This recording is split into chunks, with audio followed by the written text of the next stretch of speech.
Es el peor asesino en serie de la historia de Rusia. Simplemente le gustaba matar. Sus ojos son muy desagradables. Tiene la mirada de un depredador acorralado. Durante años mantuvo aterrorizada a la ciudad. Durante años se ha burlado de la policía. Solo queríamos cogerlo para que no muriera más gente.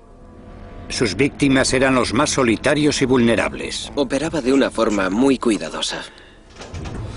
Y mantenía un curioso registro de sus crímenes. Basada en un acceso sin precedentes a la Brigada de Élite de Homicidios de Moscú y en las grabaciones únicas de la policía de una espeluznante confesión en el lugar del crimen, esta es la historia jamás contada de la caza del asesino en serie más prolífico de Rusia.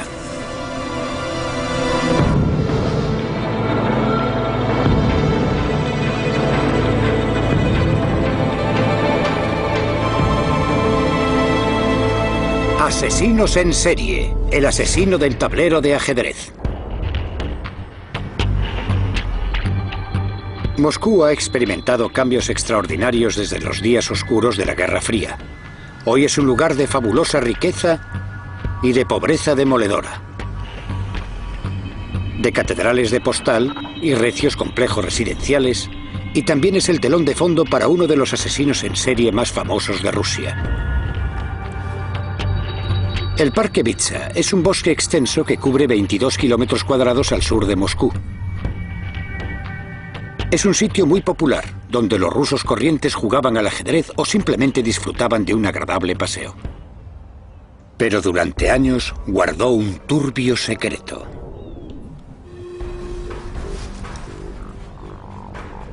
El sábado 15 de octubre de 2005, la policía de Moscú encontró el cuerpo sin vida de Nikolai Boroviev, de 31 años. Había sufrido heridas terribles en la cabeza.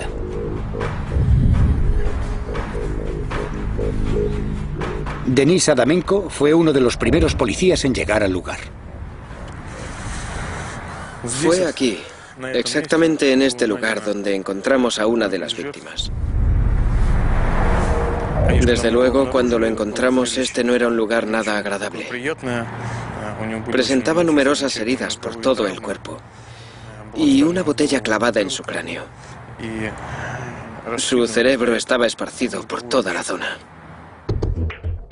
Un mes después aparece otro cadáver, el de Nikolai Sakharchenko, de 63 años. Casi 2 semanas después, otro, Vladimir Didukin. Y una semana más tarde, otro, Nikolai Koryagin. Cuando llegó la Navidad, habían aparecido 7 cuerpos asesinados y mutilados en el Parque Vitsa. Ninguno de los cuerpos había sido escondido y a ninguna de las víctimas se les había robado, pero todos tenían la misma horrible herida en común, una botella de vodka o un palo clavados en la herida abierta y sanguinolenta de la parte posterior de la cabeza. Quedó claro desde el principio que no eran simples coincidencias, sino que se trataba sin duda de un sanguinario asesino en serie. Teníamos que capturarlo enseguida. Las complicadas investigaciones de homicidios son llevadas a cabo por el equipo de élite de homicidios de la policía de Moscú, y su investigador más experimentado y de más alto rango es Andrei Suprunenko, quien a menudo se las tiene que ver con el submundo criminal de Moscú y con los asesinos más violentos de la ciudad. Está acostumbrado a llevar casos complejos y peligrosos, como el que le costó la vida a su predecesor. Empecé a investigar este caso criminal en febrero de 2006, cuando quedó claro que nos enfrentábamos a un asesino en serie. Fue difícil porque nunca dejó que nos relajáramos. Cada 2 semanas aparecían cadáveres nuevos. No paramos de trabajar ni un solo día. Con 7 cadáveres descubiertos por la policía y un asesino en serie suelto, Moscú se convierte en una ciudad dominada por el miedo. La periodista de investigación, Yana Zarkinskaya, se siente atraída de inmediato por el caso y empieza a cubrir la historia para la prensa rusa y británica. Nos dimos cuenta de que se trataba de un asesino en serie que operaba en el Parque Vitsa. Le llamábamos el maníaco de Vitsa. La gente estaba asustada, El Parque Bitsa es un sitio donde se va a pasar un buen rato, pero la gente tenía miedo de ir por allí porque había una sensación de peligro. A pesar de haber encontrado tantos cadáveres, la policía tiene pocas pistas para averiguar la identidad del maníaco de Bitsa. El asesino no dejaba ningún indicio.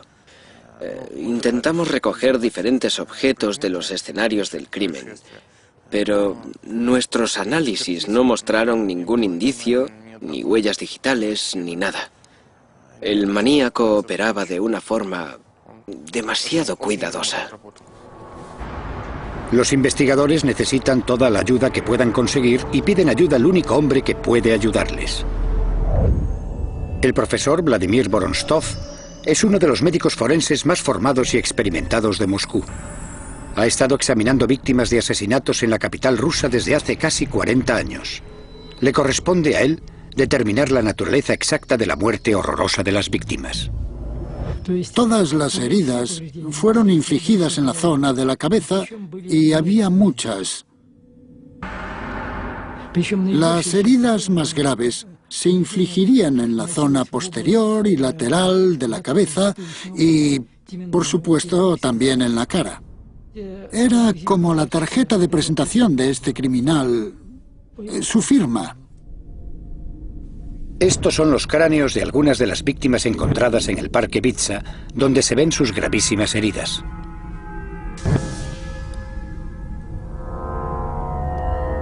Aunque las pruebas forenses son muy limitadas, el profesor Vorontsov todavía puede determinar el arma que debió usarse. Esta fractura fue causada por un objeto que tenía una arista en forma de ángulo. Podría haber sido un martillo.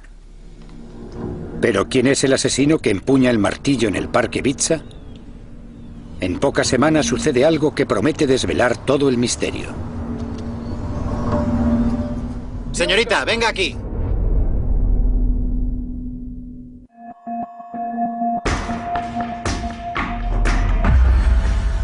En enero de 2006, la policía de Moscú tiene 7 asesinatos sin resolver entre manos.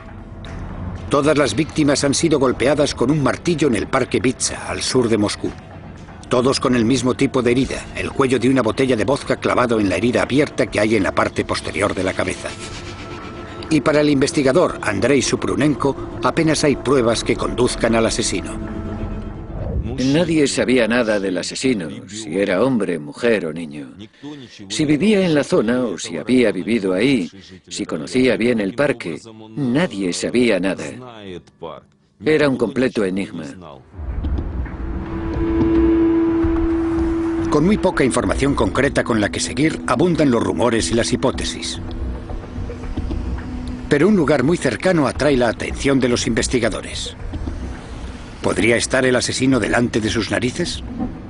Hay un sanatorio psiquiátrico en los límites del Parque Bitsa.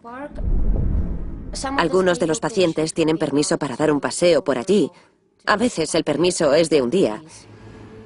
Y existía la teoría de que el asesino podría ser un paciente de este sanatorio que podría haberse escapado y escondido en el parque donde cometería los asesinatos.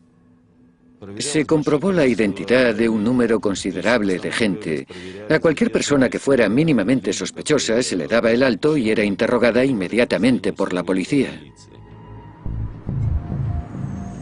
Pero sin un sospechoso principal, la teoría del paciente psiquiátrico no va a ninguna parte.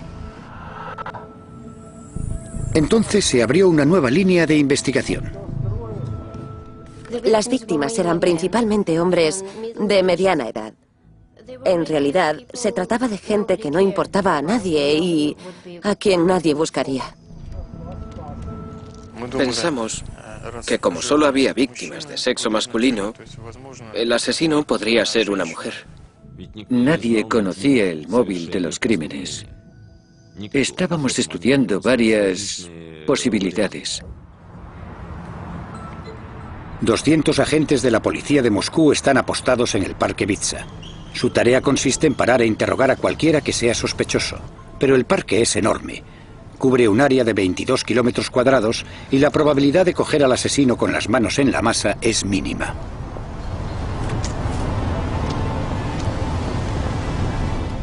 Señorita, venga aquí.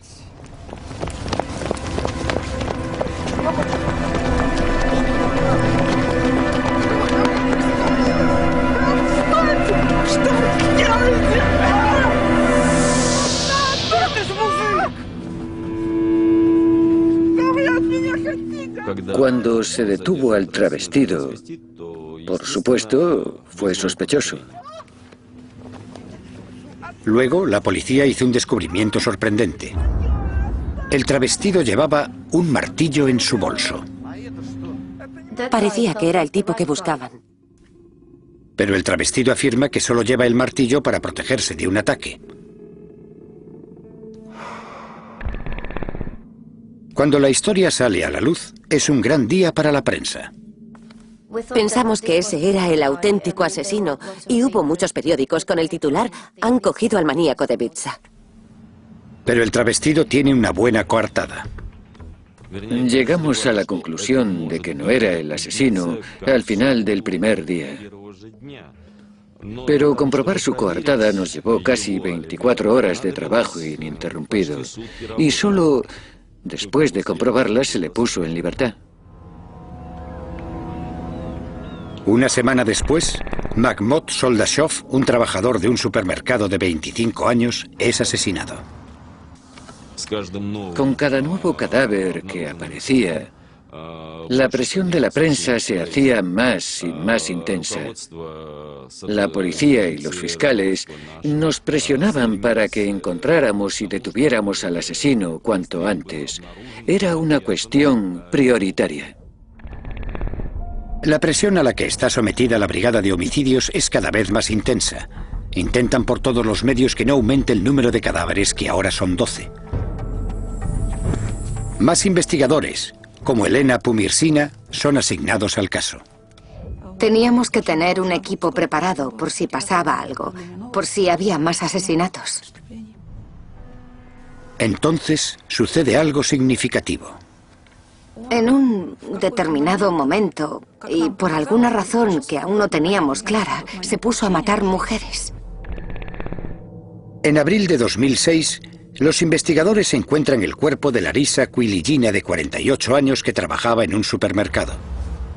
2 meses después, encuentran el número 14. En junio de 2006 se descubrió otro cadáver, el de una mujer con el mismo tipo de heridas. Las típicas, como las de los anteriores, así que supimos que teníamos otro caso para investigar. Luego los investigadores encontraron algo muy importante: un billete de metro en la chaqueta de la mujer asesinada.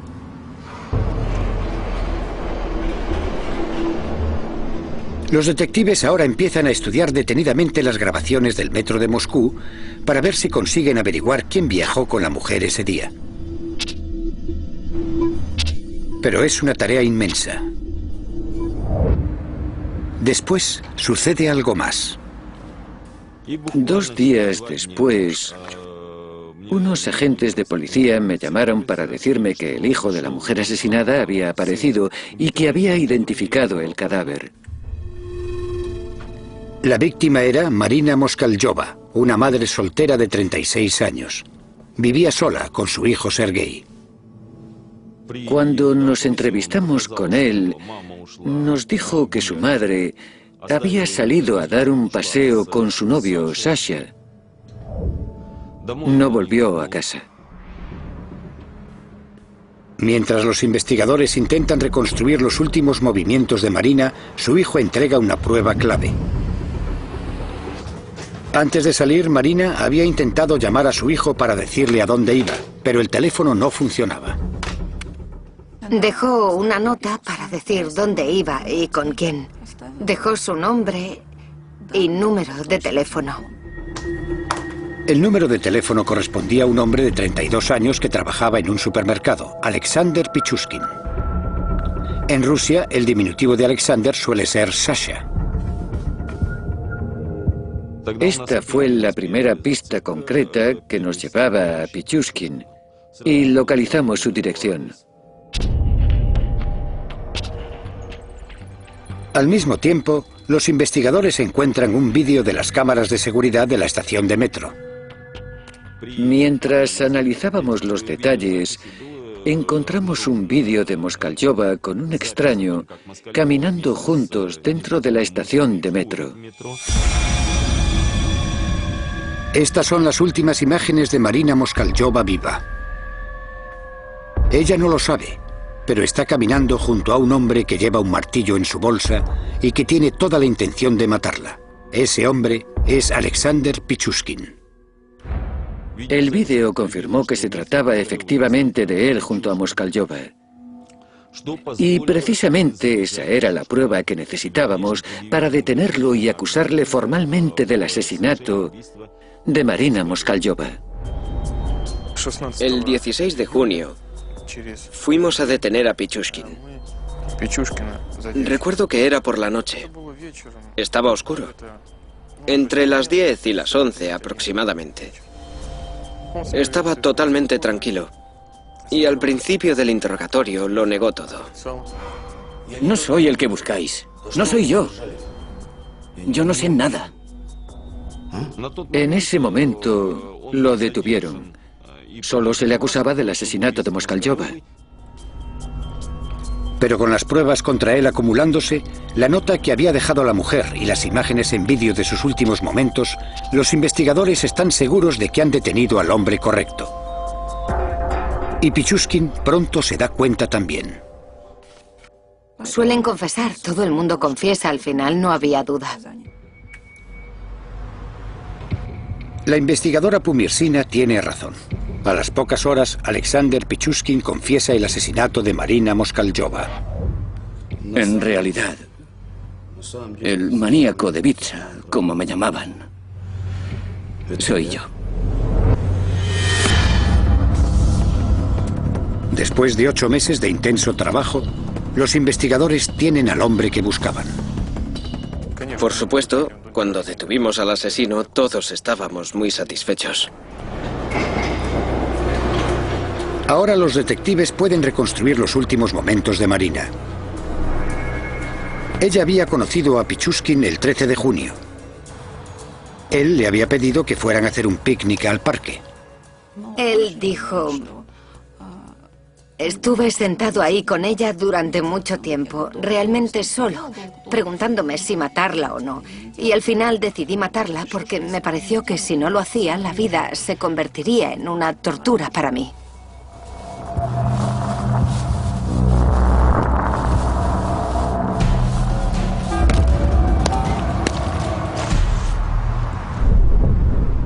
Los investigadores sospechan que Pichushkin ha cometido 14 asesinatos en el parque Vitsa. Pero lo que viene después es una sorpresa absoluta. Por supuesto, ninguno de nosotros podía imaginarse el número real de crímenes que había cometido. Cometí 61 asesinatos. 60 de ellos en el parque Vitsa. Durante 14 años. Hice lo que me vino en gana.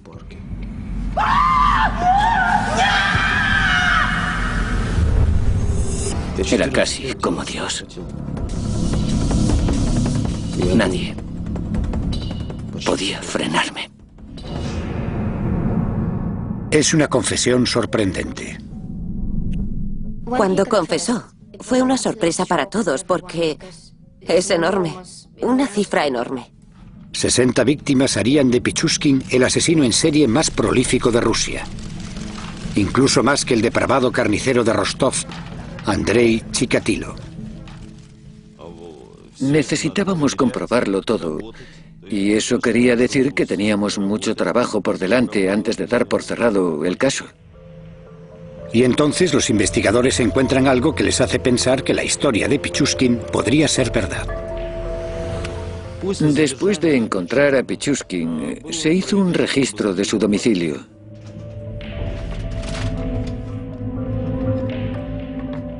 Encontramos un tablero de ajedrez con un número pegado en cada casilla.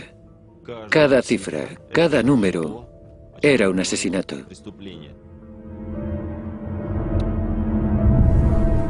Quería cometer un asesinato por cada una de las casillas del tablero. ¿Pero era cierto lo que dijo en esa extraordinaria confesión? Él podría haber dicho cualquier cosa, pero nosotros no podíamos creer nada a menos que tuviéramos pruebas. Y para conseguir esas pruebas, tendrían que meterse en la mente del asesino en serie más prolífico de Rusia.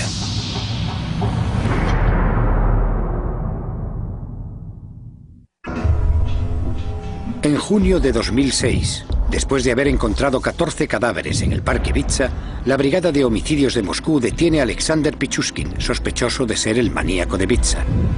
Pero al interrogarle, Pichushkin confiesa no solo los 14 asesinatos de los que la policía tiene conocimiento, dice que ha matado a más de 60 personas, y eso le convierte en el asesino en serie más prolífico de Rusia. Era casi como Dios. ¿Pero es cierto todo lo que dice? Cada una de las confesiones tiene que ser analizada y probada. Es un trabajo ingente. Uno de los nombres que Pichushkin da a los investigadores es el de Vladimir Fomin, un joven que desapareció sin dejar rastro en 2003. Nikolai Fomin recuerda el día en que desapareció su hijo. Bueno, él se fue el 14 de octubre de 2003. A eso de las 7 de la tarde nos dijo que iba a comprar cigarrillos. Ya no lo vimos más. Era un buen hombre, sensible y amable. Cuidaba de sus amistades y se hizo cargo de su hijo recién nacido. En 2006, la investigadora Pumirsina me llamó. Me pidió que viniese para una entrevista a la comisaría de Leninsky. Y allí me enteré de que todos los casos de desapariciones se habían fundido en un solo caso, el caso Pichushkin.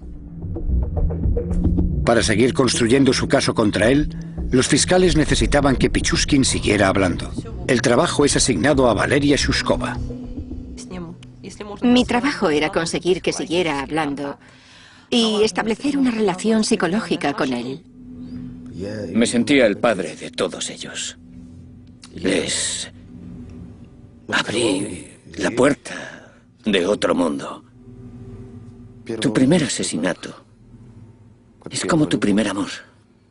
Nunca lo olvidas. Cuanto más cercana a la persona, más agradable es matarla. Es más emocional. Era terrible escuchar las cosas que decía. Incluso para mí, una investigadora con experiencia, percibir el placer y el deleite en su voz cuando describía cómo aplastaba sus cráneos y les clavaba palos y botellas en las heridas. En Rusia, para evitar dudas durante el juicio, los investigadores llevan a los acusados otra vez a la escena del crimen y les hacen reproducir exactamente lo que pasó y filman los resultados. En el caso de Pichushkin, los investigadores necesitan verificar sus sorprendentes declaraciones, pero también están dispuestos a negarle el placer obvio que le proporciona el hecho de revivir sus brutales asesinatos. El investigador Maxim Sarkov es el cámara oficial. Fui al Parque Vitsa con Pichushkin 27 veces en total y filmé más de 40 horas de vídeo con él. Pichushkin tiene una memoria asombrosa para los detalles de sus crímenes. ¿Podrías mostrar con el muñeco cómo le golpeaste? Yo estaba aquí, de pie. Saqué el martillo, corrí hacia él y le golpeé. Él gritó. ¿Con qué parte del martillo le asestaste el golpe? Con el lado romo. El lado romo, ¿no? Sí, él gritaba muy alto. Le golpeé otra vez enseguida. Y él se cayó. Así. ¿De espaldas? De lado. Bien. ¿Y luego qué pasó?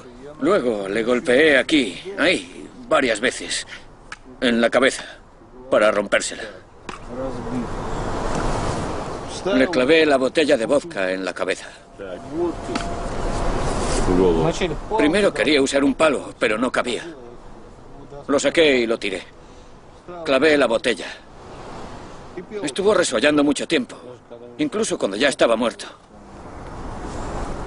Le golpeé otra vez en la mandíbula.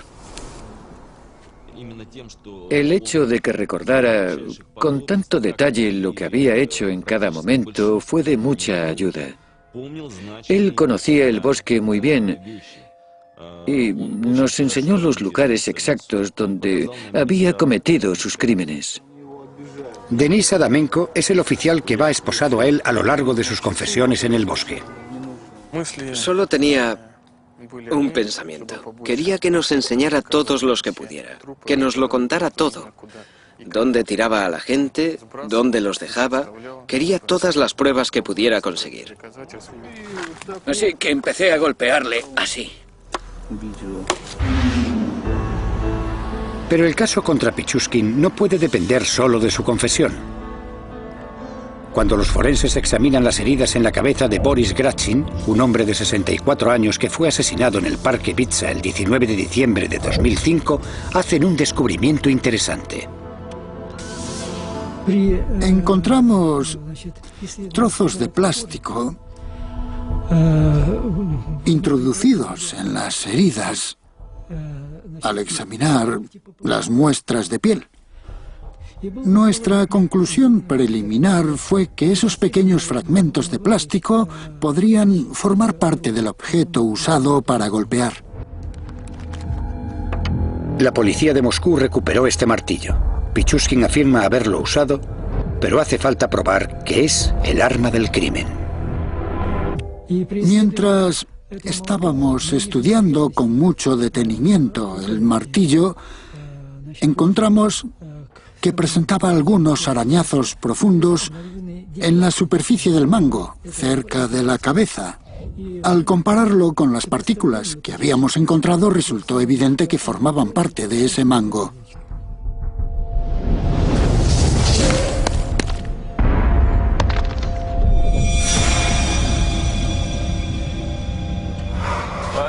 Durante su confesión filmada, Pichushkin reveló muchos asesinatos extraordinarios y también cómo, como asesino, aprovechaba cualquier oportunidad para matar. Todas sus acciones iban encaminadas a cometer tantos asesinatos como fuera posible. El 18 de enero de 2002, Pichushkin conoció a un hombre sin hogar de 40 años llamado Slavin. Le empujé hasta aquí y le tiré al suelo. Y él empezó a decir, ¿por qué me tocas? ¿De qué va todo esto? Así que entonces le levanté por el cinturón y por los pantalones. Así. Le puse así con la mitad de su cuerpo dentro y la otra mitad fuera del balcón. Y luego tiré de sus piernas hacia arriba y se cayó del balcón.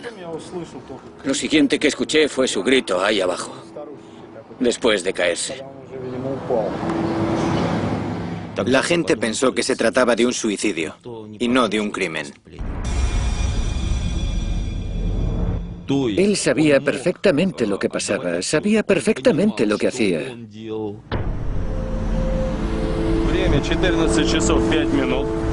Según los investigadores van hurgando más en el pasado, construyen una imagen precisa del hombre que dice haber asesinado a más de 60 personas. Pichushkin nació en Moscú el 9 de abril de 1974. Sus antecedentes parecían corrientes. Vivía con su madre y su hermana en este apartamento de la calle Kersonskaya. Es un piso típico de la época soviética y no está lejos del Parque Bitsa. Tenía un trabajo fijo en un supermercado y en general le caía bien a la gente. Su vida era normal y corriente. Pero Alexander luchaba por ser diferente. Un equipo de médicos del Instituto Ruso de Psicología dedicó 6 meses a estudiar el historial psicológico de Pichushkin. Uno de ellos era el psicólogo Eugeni Machushkin. No era feliz en su vida privada. Solo hacía su trabajo y llevaba una vida solitaria. Por lo que sabemos, intentó vivir con mujeres en varias ocasiones e incluso intentó formar una familia, pero fracasó.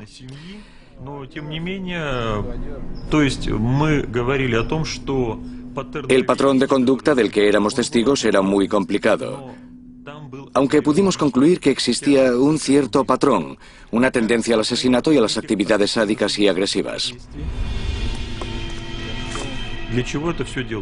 La pregunta es, ¿por qué hacía todo eso? Para que le diera un subidón, para conseguir satisfacción y placer sexual. Ciertamente, la agresión y la crueldad son muestras de un síndrome sádico y agresivo. Una descarga de sus intenciones agresivas. Tenía un don, el de llevarse bien con la gente y hacer que se sintieran tranquilos. Era capaz de hacer amistad con la gente y le resultaba fácil mantener el contacto con ellos sin darles la oportunidad de sentir el peligro, y cuando llegaba el momento simplemente les aplastaba la cabeza.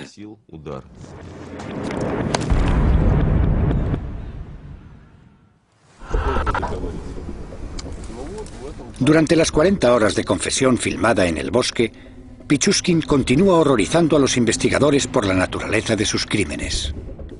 Pichushkin nos llevó al lugar de un crimen del que no sabíamos nada, y allí encontramos los restos de un hombre que nunca había sido descubierto. Los dientes están ahí. Y los huesos. ¿Ves? Queda un maxilar. Aquí hay más huesos. El maxilar pertenece a Oleg Luernenko, un trabajador de San Petersburgo de 36 años. Era un lugar muy escondido en el bosque y, por desgracia, no quedaba mucho de ese hombre. Los animales habían estropeado demasiado el cadáver y prácticamente no quedaba nada para poder reconocerlo. Luernenko es la 15ª víctima de Pichushkin que se encontró en el bosque. Pero el asesino del tablero de ajedrez afirma que ha asesinado a más de 60 personas. Entonces, ¿dónde están los otros 45 cadáveres? Al analizar sus archivos, los investigadores se fijan en el caso de un crimen sin resolver que tuvo lugar en el Parque Vitsa 4 años atrás. En febrero de 2002, la policía local recibió una llamada desde un hospital sobre una paciente con extrañas heridas. Llamo del hospital número 6. Tenemos aquí a una paciente que creo que debería ver. ¿Cuándo cree que podrá venir? María Viricheva tenía una historia preocupante acerca de un hombre que había conocido recientemente. Un hombre llamado Alexander Pichushkin. ¿Qué ha pasado? ¿Quién se lo ha hecho? Le conocí en la estación de metro. El 23 de febrero de 2002, María conoció a Alexander Pichushkin cerca de la estación de metro de Kakhovskaya. Acababa de separarse de su novio y estaba desesperada por conseguir llegar a fin de mes. Yo estaba llorando. Él se acercó y me preguntó qué me pasaba. Me ofreció una bebida. Pichushkin se ofreció para venderle unas cámaras. Le dijo que las había escondido en el Parque Vitsa. María Viricheva estaba embarazada en ese momento. Me llevó a un lugar muy apartado y me dijo que las cámaras estaban en la alcantarilla.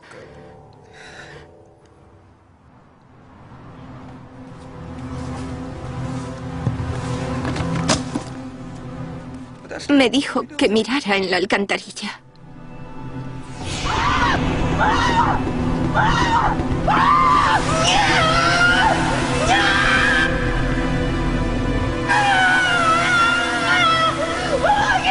El agua, que corre muy rápidamente, arrastra a Viricheva, que consigue aferrarse a la vida al encaramarse en una alcantarilla en desuso.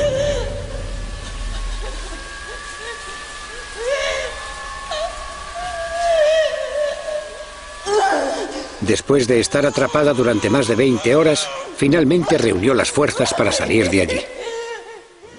Estaba intentando encontrar la salida, pero no veía nada.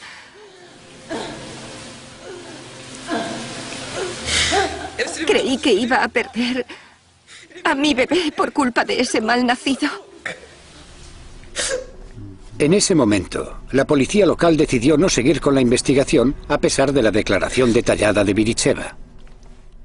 Ella sabía quién había intentado matarla y dónde encontrarlo, pero el policía local Le pidió que no siguiera adelante solo porque no querían lo que para ellos era un mal caso. Pensó que no era importante y no quería hacer trabajo extra. Ahí se perdió una buena oportunidad. Tuvieron la posibilidad de cogerle mucho, mucho antes y de salvar más de 20 vidas, creo.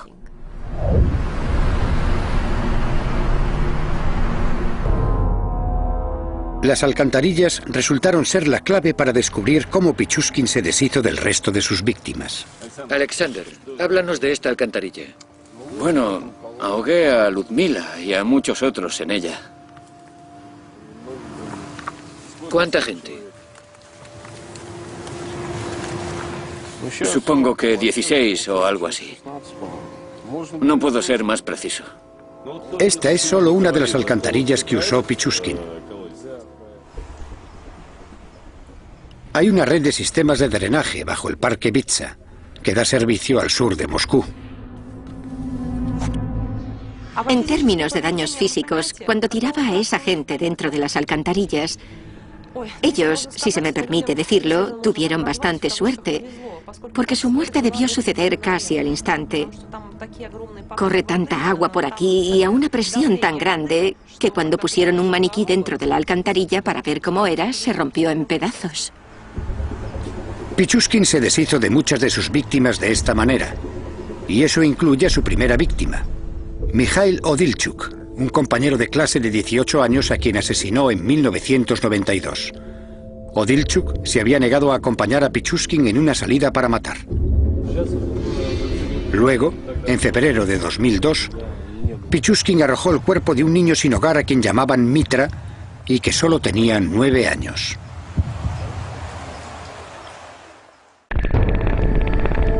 Pichushkin afirma que arrojó los cuerpos de unas 43 personas en las alcantarillas que hay bajo el parque Vitsa. Incluso nos echó la culpa por no ser capaces de encontrar todos los cadáveres. En serio.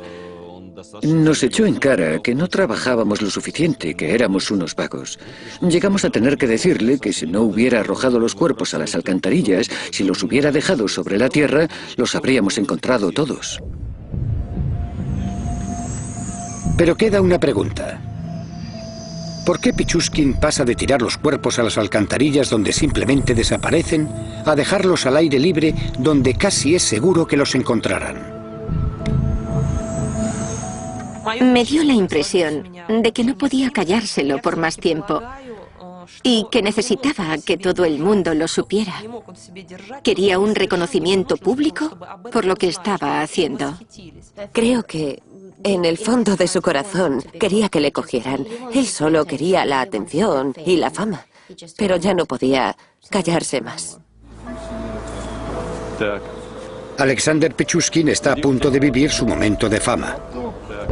Los fiscales de Moscú han construido un caso sólido contra él, con pruebas suficientes para acusarle de 45 asesinatos. Bajo la mirada de los medios de comunicación de todo el mundo, el asesino del tablero de ajedrez se enfrenta a la última partida.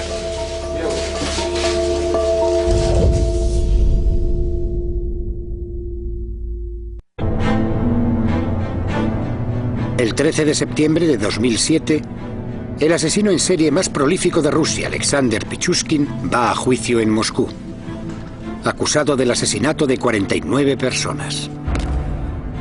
Es la culminación de un impulso de matar que ha durado más de 15 años y que ha mantenido a la ciudad aterrorizada. Yo fui a la vista. Para él fue una verdadera actuación. Él quería la atención y ese era el sitio donde podría conseguirla. Estaba el jurado, la prensa, los fiscales, el juez, y él era el centro de todo. Estaba disfrutando. Lo único que quería era que el jurado estuviera presente en la vista, de manera que tuviera tanto público como fuera posible, y habló con mucho placer en el juicio sobre las cosas que hizo. Realmente disfrutaba. Este es el momento de fama de Pichushkin y actúa como nunca. Le preguntan si se arrepiente de algo. Pichushkin hizo una breve pausa y luego dijo, sí, me arrepiento de una cosa. Me arrepiento de que me arrestaran tan pronto. Estaba planeando matar a otra mujer a los 2 días. Cada día, en el juicio, se vieron unos 6 episodios, 5 o 6 asesinatos. Pichushkin era muy reservado y asentía cuando le hacían preguntas. Sí, lo hice, sí, fui yo. Para todo el mundo era algo espantoso. Pensábamos que al menos pediría perdón a los que había asesinado. Y no mostró ningún remordimiento en absoluto. ¿Pero está cuerdo el hombre que afirma haber matado a más de 60 personas? Una persona demente es incapaz de darse cuenta de las consecuencias de sus acciones, pero aquí las acciones del sujeto tenían un propósito y eran sistemáticas, y era consciente de lo que estaba haciendo. Por eso es por lo que la comisión de expertos llegó a la conclusión de que estaba cuerdo. Después de un juicio que duró 6 semanas, el jurado tardó menos de 3 horas en entregar un veredicto unánime. Y el lunes 29 de octubre de 2007, el juez Vladimir Usov dictó sentencia. En vista de la gravedad de los crímenes cometidos y el excepcional peligro para la sociedad que representa el acusado y para establecer justicia social y evitar nuevos crímenes, la Corte considera necesario sentenciar a Pichushkin por haber cometido crímenes especialmente graves a cadena perpetua. El Estado ruso y el fiscal jefe están orgullosos del resultado. Se ha hecho justicia. Ha recibido el castigo que merecía por sus horribles crímenes. Pichushkin pasará el resto de su vida entre rejas. Los primeros 15 años en una celda incomunicada. Para Nikolai Fomin, la sentencia es una manera de hacer justicia por la cruel muerte de su hijo. No hay castigo mayor que la cadena perpetua. No se puede dar un castigo mayor, así que pasará la vida metido en la cárcel. A pesar del veredicto de culpabilidad, el cuerpo de Vladimir Fomin no se ha encontrado.